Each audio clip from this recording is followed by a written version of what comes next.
Bonjour, nous sommes le mercredi 12 août 2026 et le sujet est l'américain Nvidia qui réduit la mémoire de Vera Rubin, le coût de la HBM4, HBM High Bandwidth Memory, mémoire à haute bande passante, devient le principal défi de l'intelligence artificielle qui devient de plus en plus onéreux. La mémoire menace de devenir le composant le plus coûteux des supercalculateurs IA.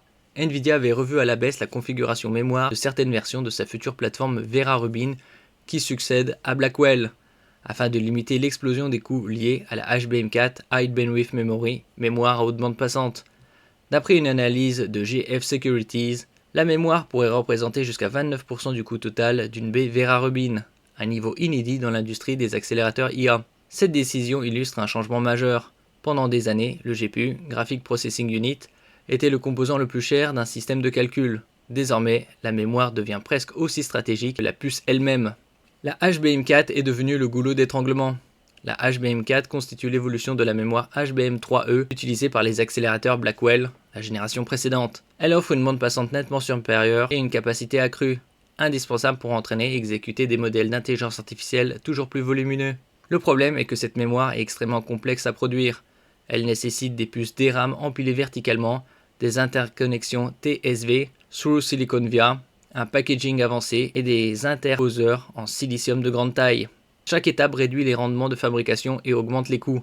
Contrairement à la DRAM classique, il ne suffit donc pas d'augmenter le nombre de wafers produits pour répondre rapidement à la demande. N'oubliez pas de vous abonner pour plus de news sur le monde de la high-tech ainsi que les bons plans également sur mon Twitter et en description sous toutes mes vidéos. Vous pouvez les retrouver dans mes playlists et voir mes articles comme ici sur mon blog, tous les liens seront en description. N'oubliez pas de mettre un j'aime, un commentaire, de partager et de cliquer sur les liens en dessous de mes vidéos pour soutenir la chaîne.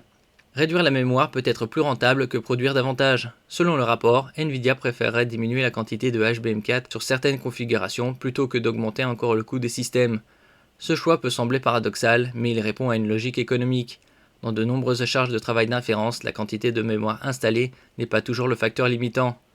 Les progrès réalisés dans la quantification des modèles, les techniques de compression et les optimisations logicielles permettent parfois de réduire les besoins mémoire sans dégrader fortement les performances. Dans ce contexte, économiser plusieurs centaines de gigaoctets de HBM4 par baie peut représenter plusieurs centaines de milliers de dollars d'économie à l'échelle d'un centre de données, data center. Nvidia cherche à préserver ses marges.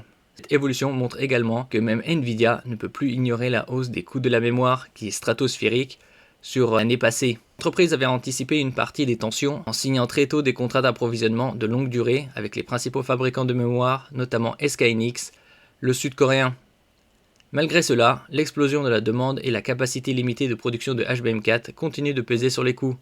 Réduire légèrement la mémoire installée permet donc de maintenir des marges élevées tout en conservant l'essentiel des performances offertes par l'architecture Rubin. La mémoire devient le véritable facteur limitant de l'intelligence artificielle. Pendant plusieurs années, la puissance de calcul était considérée comme le principal obstacle au développement de l'intelligence artificielle. Aujourd'hui, le problème se déplace progressivement vers la mémoire. Les GPU, Graphic Processing Unit, modernes sont capables de traiter des volumes gigantesques de calcul, mais ils doivent alimenter en permanence leurs unités de calcul avec des données. Si la capacité mémoire ou la bande passante deviennent insuffisantes, les performances chutent rapidement.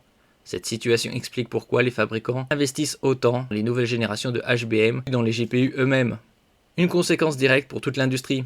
La pression exercée par Nvidia sur la HBM4 ne touche pas uniquement les centres de données.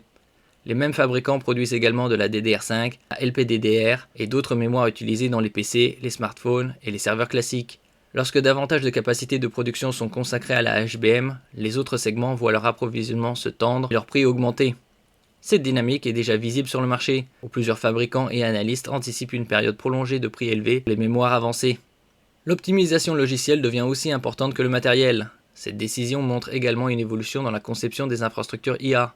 Jusqu'à présent, la réponse consistait souvent à ajouter davantage de GPU et davantage de mémoire. Désormais, les hyperscalers cherchent aussi à optimiser les modèles, réduire leur empreinte mémoire et améliorer leur efficacité. Cette approche permet d'augmenter le nombre de systèmes pouvant être produits avec une quantité limitée de HBM4 tout en réduisant le coût total de possession. Une nouvelle réalité pour l'industrie des semi-conducteurs. La réduction de la mémoire sur Vera Rubin illustre une transformation profonde du marché. L'intelligence artificielle n'est plus limitée uniquement par les performances des GPU, mais par l'ensemble de la chaîne industrielle, production de DRAM, packaging avancé, interposeurs, capacité, CoWoS, approvisionnement énergétique. Même Nvidia, leader incontesté du secteur, adapte désormais ses produits aux contraintes de disponibilité de la mémoire. Cela confirme que, dans les prochaines années, la HBM sera probablement la ressource la plus stratégique de toute l'industrie des semi-conducteurs. Merci pour votre écoute et à la prochaine.